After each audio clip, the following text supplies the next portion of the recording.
এখন আমরা জানব আমরা ইমাম কিভাবে নিযুক্ত করব। যোগ্য ও উপযুক্ত লোকদের ইমাম নিযুক্ত করা মুসল্লিদের দায়িত্ব। যোগ্য লোক থাকতে অযোগ্য ইমাম নিযুক্ত করলে গুনাহ হয়। একাধিক যোগ্য লোক থাকলে সর্বাপেক্ষা যোগ্য ব্যক্তিকে ইমাম নিযুক্ত করা কর্তব্য। সর্বাপেক্ষা যোগ্যকে বাদ দিয়ে অন্যকে নিযুক্ত করা সুন্নাতের খেলাফ। যদি একই পর্যায়ে গুণ ও যোগ্যতা বিশিষ্ট দুই বা ততোধিক ব্যক্তি থাকেন, তাহলে অধিক সংখ্যক মুসল্লি যাকে মনোনীত করবে তিনি ইমাম নিযুক্ত হবেন। ইমাম নিযুক্ত হওয়ার সবচেয়ে অগ্রগণ্য ব্যক্তি হলেন আলেম, অর্থাৎ যিনি নামাজের মাসলা মাসাইল ভালো জানেন, যদি তিনি ফাসেক না হন, কুরআন অশুদ্ধ না পড়েন এবং সুন্নত পরিমাণ কিরাত তার মুখস্থ থাকে।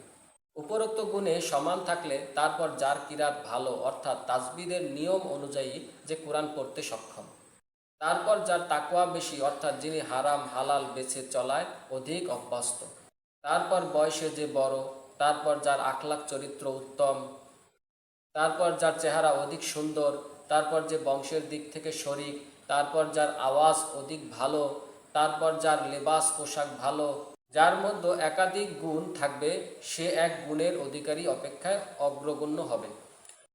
একজন যদি বড় আলেম হন কিন্তু তার আমল ঠিক না হয় বা কিরাতে অশুদ্ধ পড়েন, এবং অন্যজন বড় আলেম নন কিন্তু কিরাত শুদ্ধ পড়েন এবং আমল ভালো, তাহলে ওই দ্বিতীয়জনই অগ্রগণ্য হবে।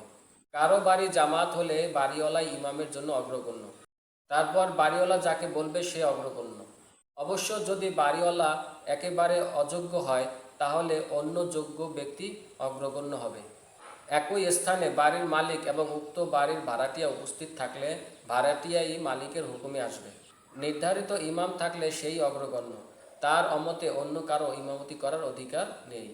ইসলামী রাষ্ট্র হলে মুসলিম বাদশাহ বা তার নির্বাচিত প্রতিনিধি উপস্থিত থাকতে অন্য কারো ইমামতের হক নেই। অবিবাহিত লোকের চেয়ে বিবাহিত লোককে ইমাম নিয়োগ করা উত্তম।